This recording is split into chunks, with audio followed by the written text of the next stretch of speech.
Bitcoin bouncing back following a pretty steep drop last week of more than 40% from record highs the week before that. Maria Bartiromo spoke with the Winklevoss Twins, who founded an exchange for the virtual currency, and they had some words for those who may fear a Bitcoin bubble. Watch. Because to this point, it's basically been a spot market. And so this is the first time that people can actually express easily a short position on Bitcoin. So what that's going to do is create a truly two-sided market, which should reduce volatility in the long term and also increase price discovery and just make it easier for institutions and individuals to gain access and exposure to Bitcoin.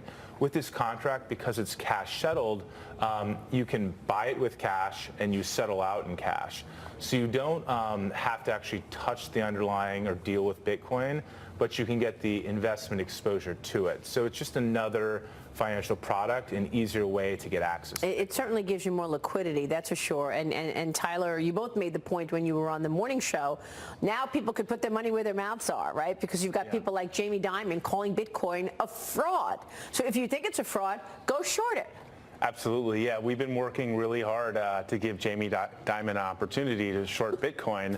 And anybody who says that, you know, it's a fraud or a bubble, you can go now, put your money where your mouth is and bet against it. Yeah, I mean, talk is cheap, and that's right. Now you can actually, like Cameron said, you can bet against this. So we encourage Jamie Dimon, we encourage him to personally bet against this Bitcoin, take JP Morgan's balance sheet, bet against Bitcoin. We'll see what happens, but now they can do it instead of just sort of throwing stones. Yeah, but Tyler, you got to explain this because people are wondering what Bitcoin is backed by. When I look at the dollar is backed by the full faith of the Treasury, the full faith of the U.S. government. What, Cameron, is Bitcoin backed by? So it's a great question. So Bitcoin, we think of Bitcoin as gold. And I think if you look at gold, some people point to an intrinsic value of gold, but that really doesn't explain the value of gold. It might explain 10, 15% of the actual value of gold. Gold has value because we all agree that it has value, and we'll all accept gold. And it has a collective acceptance and value that way. Bitcoin, in addition to being increasingly accepted around the world and more people coming into the system by the day, has the mining network, which is one of the largest computer networks in the world, and it's backed by cryptography. A lot of people would look at the US dollar or government-backed currencies and say a government has counterparty risk. The average lifespan of a currency is roughly 27 years. Look no further than the Zimbabwe dollar. They have, I think, $1 trillion bill, or Venezuela. The history of most currencies is really terrible. And so, yes, living in the U.S., we look at the U.S. dollar and we say, well, what's wrong with that? And it's a pretty decent store of value. But in reality, most fiat currencies out there fail. So how many Bitcoins do you both own? We're not commenting on that right now. Why not?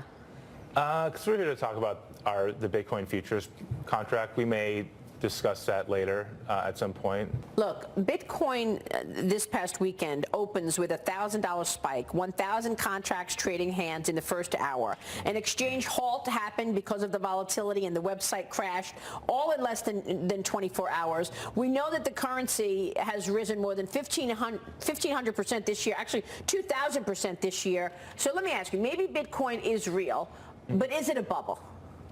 Yeah, it's a great question. People use the word bubble, and this is basically Bitcoin's 20th bubble. That, you know, we came in five years ago. Remember when Bitcoin was a bubble at $30? Bitcoin was a bubble at $100, at 500, 1,000, 5,000, 10,000. Now we're at a bubble at 17,000.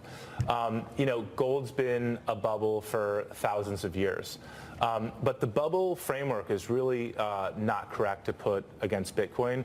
When you think of a company, right, and their stock price, if they produce X amount of units one year and the same amount of units the next year, and the stock price goes up, and the economic doubles, and the economic productivity hasn't changed, the cash flows haven't changed with the company, we say that company is overvalued.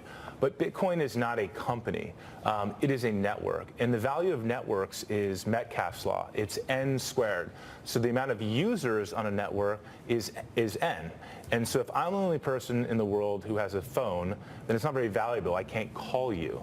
But if you buy a phone, you've actually increased the value of my phone inadvertently or not even knowing, because now all of a sudden my phone's useful. Same thing with the social network. If you look at Facebook, the first person on Facebook, lonely place, not much to do. All of a sudden, 100 people, you can connect with people, you can share stories, share pictures. That's a good analogy. So it's classic network effects. 1 billion people on Facebook, that's 1 billion squared, right? So that's all of a sudden the value gets exponentially greater. And that's how we value Bitcoin. Money is a network. People believe in the US dollar, it has more value. People believe in Bitcoin, it has value. People believe in gold, it has value. And that's not a linear increase. By definition, the more people that get into Bitcoin, it makes it more valuable. And when we try and take like equities or stock bubble type frameworks to Bitcoin, it's really, it's misguided because it's a network. Have you sold any Bitcoin so far? Well, we've definitely, we purchased tickets to space with Bitcoin a couple years ago on Virgin Galactic, and we clearly overpaid for that. But look, we believe long term that there's still a long way for Bitcoin's value to go from here. We think that it is gold 2.0, and it's disrupting potentially gold, which is a $6 trillion market cap. So if you look at Bitcoin today at 300 billion, it looks like, and it's certainly appreciated quite a bit in the past year, but look, we've been saying this for the past 5 years when Bitcoin was $1 billion market cap, that Bitcoin is a better gold. If you look at the properties of gold that make gold gold, like, scarcity, fungibility, divisibility, portability, Bitcoin equals or surpasses gold across each category. So for example, gold is scarce, Bitcoin is actually fixed at 21 million. It's divisible into 100 million pieces. It's actually kind of hard to cut up bars of gold, and they're hard to move. Yeah, that's they're true. not nearly as portable. And part of this, I think, is a little bit of a generational thing. I hate to say that, but if you talk to millennials or kids on the street, right, they don't want hardware. They want software. They get Bitcoin. There's no explanation necessary. They don't talk about wanting to wear Bitcoin or, why isn't Bitcoin shinier? They want a digital, they live in a digital world. They live in a 24/7 world. They're connected all the time. And Bitcoin is money built for the internet that moves like information and email and everything else. Gold is just the old world. Yeah. It had its place.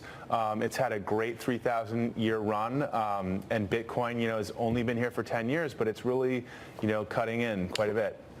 Yeah, I mean, I'd say like that's absolutely right. I mean, taking a break from the real world and going to the online world used to be how things were.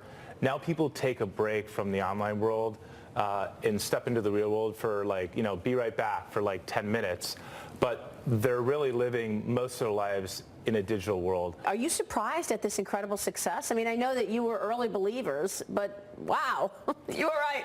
Yeah, I mean, so when we first found Bitcoin or first came across it, it sounds like a huge idea. It's kind of crazy, and it's not crazy to be very skeptical and say sort of like, I think Cameron Burst said, this is either like huge or total bull. We know this was back in 2012, but kept learning, kept talking to people about it, kept asking questions, kept getting incredible answers back, and I just couldn't see how this couldn't work or wouldn't work. Maybe that's what makes us like a little bit different. The way we think about things, we're sort of optimists and we want to dig deeper and we want to believe and look for that thing. We obviously get really passionate about it, but again, we really couldn't see how why we wouldn't be sitting here today 5 years ago, why we would be sitting here today talking to you, having this conversation. We thought it was a binary outcome. It was either a zero or potentially, as large as gold or even bigger. Maybe we just see the world differently, and we're, one of the few that saw it that way. But that's kind of the outcome that we envisioned, and I think, it's not really a surprise that we're here. So maybe Bitcoin is the new gold, at least according to the Winklevoss twins. All right, thank you, Maria, for that interview. President Trump reacting to reports.